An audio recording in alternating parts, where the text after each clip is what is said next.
Welcome, Hornets. In this video, we're going to be taking a look at rainy days in Berkeley, or Rdib, the reciprocal of the derivative of the inverse at b. Now, the key here is what is going on.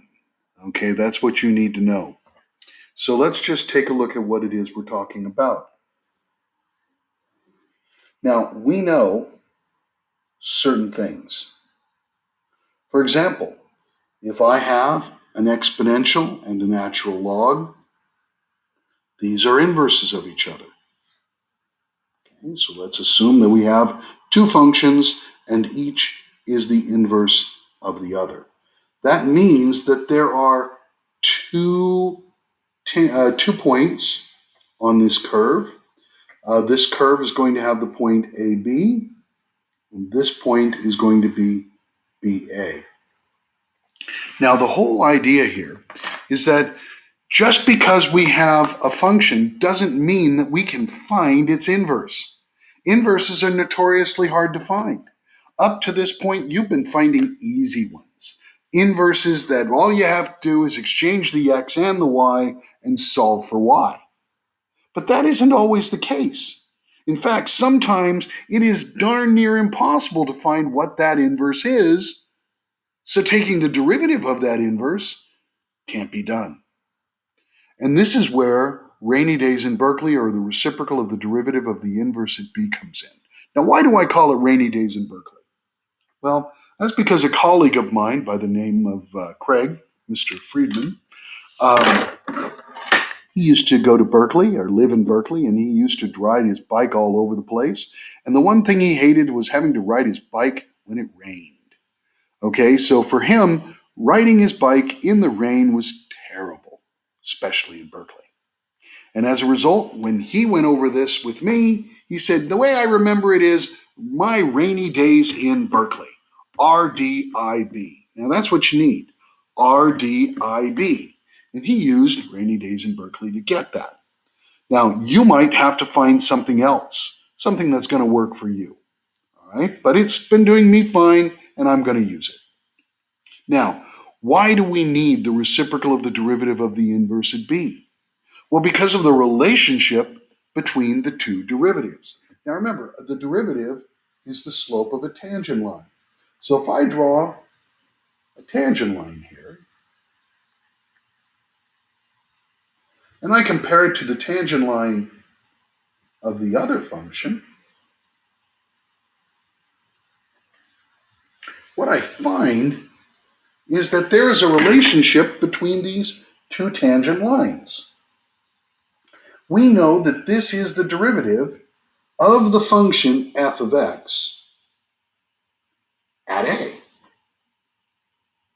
But this is g prime, and this is at b.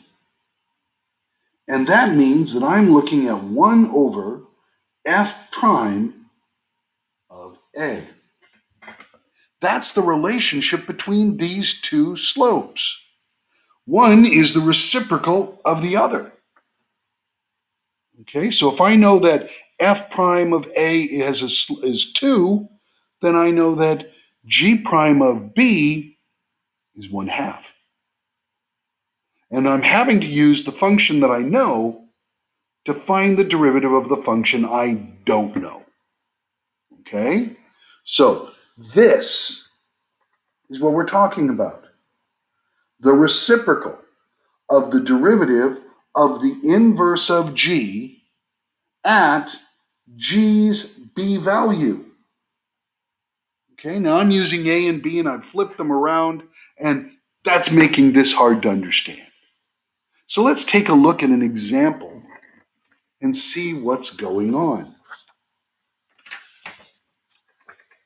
I'm going to take a look at if f of x and g inverse of x are equivalent.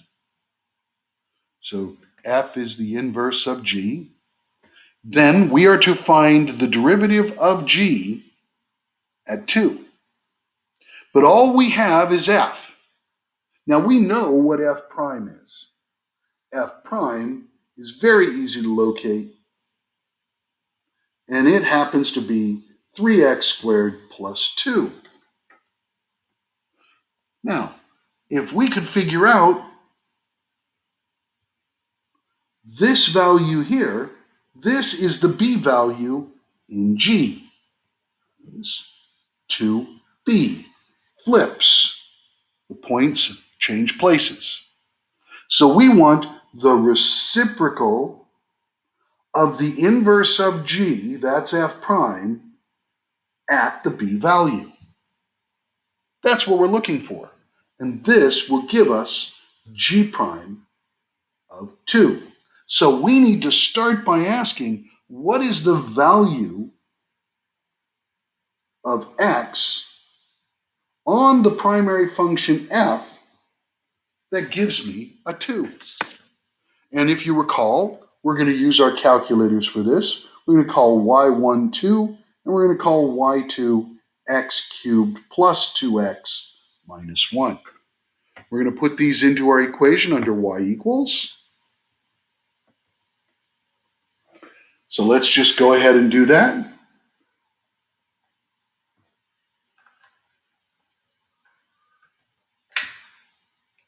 And I'm going to find 2 here, and then we have x cubed plus 2x minus 1. And I'm going to do zoom 6 to get a nice clean graph. And I'm looking for the points of intersection. Notice there is 1. This point of intersection is x equals 1, y equals 2. So we now know this point, 1, 2, which means that we want the derivative of f at 1 to find my answer. And you'll notice when I put this in, I get 1 squared is, you can't see that, can you, because I zoomed in. So let's try that again. That means that I'm going to take this 1, and I'm going to find what is f prime of 1. I get 5. The derivative, g prime at 2, is the reciprocal of f prime at 1. That is what we're looking for. That is our answer. Now, this takes a bit of getting used to. Okay? You have to look at f, and you have to figure out, if I'm looking at 2, what is the value of f that equals 2? Notice it's right here. 2 is equal to x cubed minus 2x plus 2x minus 1. And we need to find that x. And that's what we're going to plug into f prime. And then we take the derivative by taking the reciprocal. Now you'll notice there are multiple steps. You have to first figure out what is the x value on f that gives you 2 that is plugged into G. Once you find that value, you have to find out what is f prime and plug it in. And then you take the reciprocal. The reciprocal of the derivative of the inverse f, inverse to G, at the b value of G, which is our x value for f. That's your job. And we'll be seeing it in terms of a graph. We'll be seeing it in terms of a chart. And we have to be able to use both. So be aware, as we go through, we're going to slowly build on this, and we will get used to the reciprocal of the derivative of the inverse of b. This is how we find the derivative of inverses. We do not find the inverse function. Instead, we use the given function, which we know. We take its derivative, take its reciprocal, and then find the corresponding x value that yields the y value inserted in the inverse, G. We'll then plug that value of x in as a reciprocal and find our answer. All right, thank you very much.